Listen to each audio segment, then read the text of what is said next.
નારાયણ અને આજે આપણે એક નવો પ્રોગ્રામ લોન્ચ શરૂ કરવા જઈ રહ્યા છીએ જે બહુ બધા ટાઈમથી તમારા લોકોની ડિમાન્ડ હતી કે આપણે કોમ્પ્રિહેન્સિવ ગાઈડન્સ પ્રોગ્રામ આપણે લોન્ચ કરી રહ્યા છીએ. Essentially it will B free for all. કોઈ પણ વ્યક્તિ આમાં ઈચ્છે તો જોઈન કરી શકે છે, બરાબર. બટ અલ્ટિમેટલી વી વિલ વિશ કે જે મારા થોડા ઘણા અનુભવો છે, બરાબર, અને અત્યારની જે પેટર્નની મારી સમજણ છે, તો એના હિસાબે હું કેટલીક વસ્તુઓ તમને સજેસ્ટ કરીશ, બરાબર. Will setup some monitoring mechanism કે જ્યાં તમારા પર આપણે થોડું ધ્યાન રાખીશું. Will be giving you regular task,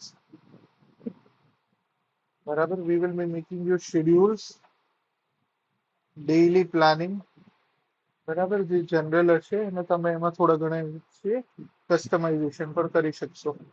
તમને સબ્જેક્ટની સિક્વન્સ આપણે ગાઈડ કરશું, રાઈટ. અને એસેન્શિયલી તમારી કોઈ પણ ક્વેરીઝ હશે, બરાબર, તો એને પણ તમે ગ્રુપમાં અને સેશન્સમાં પૂછી શકશો.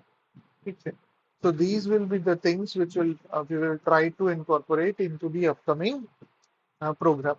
Ultimately આપણે આજે થોડું લોજિક સમજી લઈએ કે જ્યારે આપણે ક્લાસ 1-2 એટલે કે essentially the highest post offered by GPSC, બરાબર, એની વાત કરી રહ્યા છીએ, તો એક ગેઝેટેડ ઓફિસરની વાત કરી રહ્યા છે કે જેનું એપોઇન્ટમેન્ટ પણ સરકારી ગેઝેટ થ્રુ કરવામાં આવે છે, રાઈટ. તો it is a very big moment, બરાબર.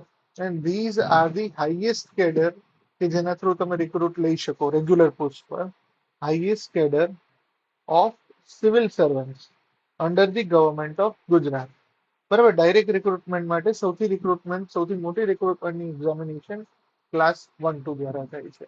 તો આપણે એસેન્શિયલી એનો કોર સમજી લઈએ અને આપણું જે પણ ગાઈડન્સ હશે એ આ કોરની રિક્વાયરમેન્ટને, કોરની નીડને પૂરું કરવા બાજુનું હશે, રાઈટ. સો પહેલા રિક્વાયરમેન્ટ સમજીએ.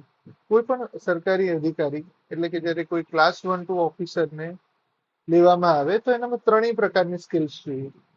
એક છે એનાલિટિકલ સ્કિલ્સ, બરાબર, કે એની અંદર વસ્તુને એનાલાઇઝ કરવાની, computational skills, mathematical logical and reasoning skills, આ બધી સ્કિલ્સ હોવી જોઈએ. લિંગ્વિસ્ટિક સ્કિલ્સ, બરાબર, કે મતલબ કે એનામાં એક એપ્ટિટ્યુડ તો હોવો જ જોઈએ, બરાબર. એપ્ટિટ્યુડ હોવો જોઈએ કે તમારી કાર્ય કરવાની ક્ષમતા પણ છે અને દાનત પણ છે. ક્ષમતા પ્લસ દાનત બંને વસ્તુ. સો પહેલી વસ્તુ કહીએ કે જેને કહીએ આપણે technical skills. In short there is some technical skills, જેમ કે તમારે લિંગ્વિસ્ટિક કંટ્રોલ જોઈએ, આ બધું જોઈએ. સો પહેલા પ્રકારની સ્કિલ્સ જે ક્લાસ 1-2 ની એક્ઝામ અલગ અલગ લેવલે વેરીફાઈ કરશે, it will be technical skills. Second will be your moral and integral skills, અથવા તો your morality, your integrity, બરાબર, your commitment, your dedication, so your personality aspects, બરાબર, your individuality aspects. And trust me, GPSC બહુ બધી રીતે આ બધી વસ્તુઓ વેરીફાઈ કરે છે, રાઈટ. સો પહેલું થયું આપણી ટેકનિકલ સ્કિલ્સ, બીજું થયું personal skills, personal ability including the moral integrity, તમારું કમિટમેન્ટ, તમારું dedication towards the work, right. And apart from this people skills, બરાબર, કે તમે જ્યારે પબ્લિક જોડે ડીલ્સ કરશો તો તમે લોકો જોડે કયા કયા પ્રકારની વાતો કરશો, કઈ કઈ રીતે હેન્ડલ કરશો. So it is about the randomness, uncertainty, unpredictive nature of the situations and conditions, right. એક તમે બ્રોડ પ્રોસ્પેક્ટિવ સમજો. કારણ કે હું આ કેમ અત્યારે કહી શકું છું બહુ આરામથી, because I have been into the system since around 2.5 plus years as a class 1 officer, right. So now I know કે જીપીએસસી જ્યારે કોઈ પણ એક્ઝામ લે છે તો કઈ રીતે આ બધા જ કમ્પોનન્ટ એના ત્રણેય લેવલની એક્ઝામમાં ઇન્ટિગ્રેટેડ હોય છે, બરાબર. અને એને જો સમજી લઈશું તો આપણને ખબર પડશે. નેક્સ્ટ સેક્શન જે આપણે લઈશું it will B planning and scheduling, બરાબર, કે જે થોડું ઘણું ડિફરન્સ હશે કમ્પેર ટુ જસ્ટ ખાલી મીન્સની પ્રિપરેશન કરતા હતા એના કરતા, right. But more or less will have to understand કે સરકારની અંદર જ્યારે મેં અનુભવ કર્યો ત્યારે મને ખબર પડી કે ઓકે પ્રી લેવલે આપણને જે મેથ્સના અને રીઝનિંગના જે સવાલ પૂછવામાં આવતા હતા, બરાબર, જે થોડા ઘણા ફેક્ચ્યુઅલ સવાલો પૂછવામાં આવે છે, બરાબર, જે થોડા ઘણા અન્ડરસ્ટેન્ડિંગ વાળા સવાલો પૂછવામાં આવે છે, એ બધાનું રીઝન છે કે તમારી અંદર એનાલિટિકલ સ્કિલ્સ કેવી છે, ટેકનિકલ સ્કિલ્સ કેવી છે, તમે લોજિકલી મેથેમેટિકલી કેવા છો, તમે સિચ્યુએશનને એનાલાઇઝ તો કરી શકો છો ને, પરિસ્થિતિઓને ક્રિટિકલી જોવાની ક્ષમતા છે. અને બીજું, પ્રિલિમ્સ આપણી જોડે શું ફોકસ કરે છે, એસેન્શિયલી આઉટ ઓફ 5, બરાબર, 1 is not attempted, not answering, 1 2 3 4, out of 4 situations, બરાબર, તમને સિચ્યુએશન ઓપ્શન્સ ઓલ્ટરનેટિવ્સ આપ્યા છે. Are you able to identify the best and most suitable alternative based on your knowledge, based on your learning, based on your analytical ability, based on your mathematical reasoning, બરાબર, analytical reasoning, English skills, સમજાય છે? મોર or less આ બધા through તમારી આ એબિલિટીને verify કરવામાં આવે છે અને એ તમને best choice in the given circumstances, બરાબર. Even if when you don't know the things, how logically you can always come up the answer, right? So essentially પહેલા લેવલની જે એક્ઝામ છે એ આપણી અંદર રહેલી આઈડેન્ટિફિકેશન કે પોસિબિલિટી ખબર છે, જવાબ આ ચારમાંથી જ એક છે, રાઈટ, એની બહારથી તો છે નહીં. But are you able to જજ yourself? Are you able to trust yourself? Are you able to have that confidence? Are you going to manage the time કે આટલા ટાઈમમાં આટલી રીતે હું આને ક્રિટિકલ એનાલાઇઝ કરી અને એક આન્સર પર પહોંચી શકું છું કે કેમ, રાઈટ? અને એમાંથી જે કેન્ડિડેટ્સ આવે, બરાબર, અરાઉન્ડ 2 લાખ, 2 3 લાખ, 4 લાખ ની વચ્ચે અરાઉન્ડ એસ્પાયરન્ટ્સ હોય છે કે જેણે ફોર્મ ભર્યા હોય, બરાબર. So from that form filling areas around half of them કે 60%, તો અરાઉન્ડ 1 to 2 લાખ વચ્ચે કે 2 to 2.5 લાખ સુધીના લોકો એકચ્યુઅલ પ્રિલિમ્સની એક્ઝામ આપશે, રાઈટ.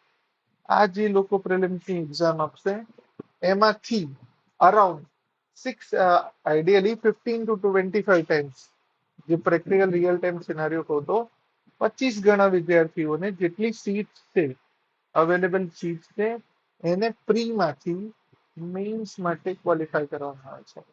સો આ લેવલે તમારી જે સ્કિલ ચેક થાય છે, it is your analytical skills, ability to choose alternative from the given circumstances. સમજાય છે? So they are judging you based on your limited set of options. This is an easy one. આવી રીતે છે exam ને. This is called as elimination. કે જ્યાં majority of people are eliminated, બરાબર, મોટા ભાગના લોકો અહીંયાથી રૂલ્ડ આઉટ થઈ જશે. સેકન્ડ લેવલે તમારે જે મેઇન્સની એક્ઝામ કહીએ એ તમારે શું છે, this is actually a checking of your mindset, it is checking of your thinking ability, it is checking of your analytical ability, it is checking more or less your reasoning power, કે તમે તમારો કોઈ answer છે એને કેવી રીતે રીઝન્ડ મેનરમાં, logical મેનરમાં, બરાબર, એક અન્ડરસ્ટેન્ડિંગ સાથે અને તમારું એપ્લિકેશન કરો છો, બરાબર. એકચ્યુઅલી શું હોય, તમે બહુ બધું રીડ કર્યું હશે, આ વાંચ્યું, કરંટ અફેર વાંચ્યું, સ્ટેટિક સોર્સ વાંચ્યા, ઘણા બધા વિડીયો સાંભળ્યા, ન્યૂઝ બધું જોયું. નાવ તમને જે એક્ઝામમાં પૂછે છે એ એપ્લાઇડ ક્વેશ્ચન હોય છે. તમે જ્યારે ઘણા બધા ક્વેશ્ચનને થોડા ધ્યાનથી સમજશો તો તમને ખબર પડશે the question are of applied nature. તો જ્યારે તમને એપ્લાઇડ નેચરના સવાલો પૂછવામાં આવે છે તો તમારી જોડેથી આશા કેવી હોય છે કે તમે એના ઓન વર્ડ્સમાં તમારું અન્ડરસ્ટેન્ડિંગને જસ્ટિફાય કરતું હોય એવું ઓરિજિનલ તમારા આઈડિયાઝ અને પ્રેક્ટિકલ એનાલિટિકલ સોલ્યુશન્સ પ્રોવાઈડ કરો to the given problems or given questions, right. So at the mains level, your this ability is being validated. બરાબર, ઇથિક્સના સવાલો આપે, તમને અલગ અલગ પરિસ્થિતિઓ મૂકે અને એના થ્રુ તમને જજ કરવામાં આવે. સો from mains, say around 15 to 25 times, this is now further reduced at the interview. Mains માંથી જ્યારે તમને આગળ લઈ જશો તો તમારી આ એબિલિટીના બેઝ પર તમને વેલિડેટ કરી લીધા. કે તમારી અંદર એનાલિટિકલ એબિલિટી છે, તમારી અંદર આ એબિલિટી છે. હવે તમારી ઇન્ટરવ્યુની અંદર તમારો પર્સનલ આસ્પેક્ટ, બરાબર, how as a civil servant you are calmed and compose, કઈ રીતે તમે પોતાનું અને પરિસ્થિતિનું ઓફિસનું ધ્યાન રાખી શકો છો, અને તમને ઓન સ્પોટ ક્વેશ્ચન્સ આપવામાં આવશે, તમને અલગ અલગ પરિસ્થિતિઓમાં મૂકવામાં આવશે, તમને અલગ અલગ સવાલો થ્રુ તમારા ઓપિનિયન્સ માંગવામાં આવશે, અને ઇન અ વે તમારું એક મેન્ટલ મેપિંગ થઈ જશે, બરાબર, કે આ વ્યક્તિ plus which will be backup by your physical appearance and physical parameters. તમારું જે રિએક્શન છે, તમારી બેસવાની મેથડ, તમારી બોલવાની મેથડ, તમારી પીપલ સ્કિલ્સ, તમારી અંદરની જે ડિસન્સી છે, તમારી અંદરની જે ઇન્ટિગ્રિટી છે, બધી જ વસ્તુઓનું મેન્ટલ મેપિંગ થઈ જશે ઇન્ટરવ્યુમાં. અને અલ્ટિમેટલી ઇન્ટરવ્યુ લેવલે અરાઉન્ડ 5 ટાઈમ્સ લોકો હોય, નંબર ઓફ સીટ્સ, રાઈટ, અને ultimately from them you are into a selected candidate list. So આપણે જે ગાઈડ કરીશું એ તમને ત્રણેય લેવલનું ગાઈડ કરશું. Essentially it will be for prelims and mains. Interview માટે આવશો ત્યારે આપણે અગેન ડેફિનેટલી એક અધર એટેમ્પ્ટ કરીશું. અલ્ટિમેટલી આપણો ગોલ શું હશે, તમારે પ્રી લેવલે કયા સબ્જેક્ટ ફોલો કરવા, કઈ સિક્વન્સમાં ફોલો કરવા, કયા સોર્સિસ ફોલો કરવા, કયા ટાઈમે કયો સબ્જેક્ટ લેવો, બરાબર, આ બધાના હું સજેશન્સ આપીશ તમને. અમુક પેજીસ આપીશ સોફ્ટ કોપીમાં, જેને તમે પ્રિન્ટ કાઢી અને પોતાને ટ્રેકિંગ કરી શકો, રાઈટ. આપણો ગોલ એ હશે કે પ્રીની તૈયારી કરીશું, જોડે જોડે મેઇન્સનો પણ એક બેઝ બિલ્ડ કરતા જઈશું, અને 50% of the 50 to 70% of the interview preparation પણ તમારી આ કોમ્પ્રિહેન્સિવ તૈયારીમાં આવી જશે, right. So we will try to have a holistic environment, જ્યાં આપણે એકબીજાને સપોર્ટ કરીએ, એકબીજાના માટે નવા નવા આઈડિયાઝ લાવીએ, because ultimately this world is collected world, બરાબર. અને આઈ થિંક કે જે 10th 12th ના બેઝ પર, એનસીઈઆરટી ના બેઝ પર, જીસીઈઆરટી ના બેઝ પર ક્વેશ્ચન પૂછવામાં આવે છે, જનરલ અવેરનેસ અને જનરલ અન્ડરસ્ટેન્ડિંગ બેઝ હોય છે. You don't require any tuitions, coaching or anything. You all are very capable. We just need some guidance, some directions. બરાબર. So what my role will be to provide you or to guide you towards the right path. I will be like the signboard. આ બાજુ લખ્યું હોય કે ભાઈ રસ્તો આ બાજુ છે, રસ્તા પર આ રસ્તા પર 50 ની સ્પીડે ચલાવી, હવે કે રસ્તાની સ્પીડ વધારવી, right. So my role will be that much simple, right. I won't be doing much things. બધું કામ તમારે કરવાનું છે. I will be guiding you, I will be solving your queries, I will be showing you the path, I will be showing you with the specifications, but you will have to walk, બરાબર.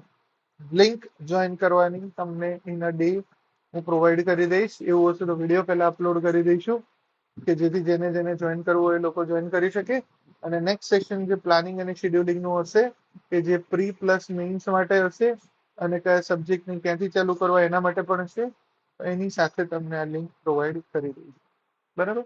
Regularly આપણે મળતા રહીશું, sessions કરતા રહીશું, અને try કરીશું કે majority of લોકો ફ્રીલી અને ફેરલી દરેક જણને ઇક્વલ ચાન્સ મળે. હું મારી જોડે અમુક ફંડ બિલ્ડ કરતો જઈશ કે જે ચેરિટેબલ સોર્સિસ થ્રુ હશે, અને જેને પણ કોઈને જરૂર પડે તો દે કેન ઓલવેઝ એપ્રોચ મી, અને આપણે આપણા એ કોમન પૂલમાંથી અવેલેબિલિટી પ્રમાણે, તમારી નીડ પ્રમાણે દરેક વિદ્યાર્થીને સપોર્ટ પ્રોવાઈડ કરવાનો ટ્રાય કરશું. આપણે ઈચ્છીશું કે તમે તમારા સપનાઓ પૂરા કરો, ખૂબ મહેનતથી આગળ વધો, બધા ખુશ થાઓ, બધા સારી રીતે કામ કરો, એક સમાજની સારા સિવિલ સર્વન્ટ બની અને જેન્યુઇનલી સમાજની સેવા કરો, સમાજને એક બેટર પ્લેસ બનાવો, ઠીક છે. સો with that motive V will B working together, બરાબર. એક સારી રીતે કામ કરીશું. વી will B trying to build a very transparent mechanism, જ્યાં તમને એકાઉન્ટિંગ બી મળશે કે funds which I have gathered, how they are being યુટિલાઇઝડ, right. But the purpose will be always very simple, very straight forward. આપણે બધા જ વ્યક્તિઓએ ફ્રીમાં જેને ભણવું છે, એને સાચું ગાઈડન્સ મળે, સારી વાતો સારી રીતે સમજાવવામાં આવે, રીઝન્ડ રીતે તમને મદદ કરવામાં આવે, અને તો પણ તમને જો ન ગમે તો તમારી જોડે 1000 ઓલ્ટરનેટિવ્સ છે. But trust me, you all are very capable. If a person like me from nowhere can become a class one officer, well, of course you too can. Right? So, with this very humble and noble thing, I congratulate you all કે તમે લોકોએ સારો વિચાર કર્યો, તમે લોકો એક તૈયાર થયા કે હવે મારે ક્લાસ 1 2 ઓફિસર બનવું છે. તો એ આશાને એ સપનાને પૂરું કરવા માટે એક સરસ તૈયારી કરવાના માઇન્ડસેટ સાથે આપણે આપણા સેશન્સને ચાલુ કરીશું. બરાબર? આઈ હાર્ટલી વેલકમ યુ ઓલ. તો જોઈન્ટલી ભેગા મળીને એક રિવોલ્યુશનાઇઝ કરીએ. ચલો સાથે આગળ વધીએ. And all the very best. Keep learning, keep enjoying. Bye bye. Take care. Have a great day. Chalo. Bye.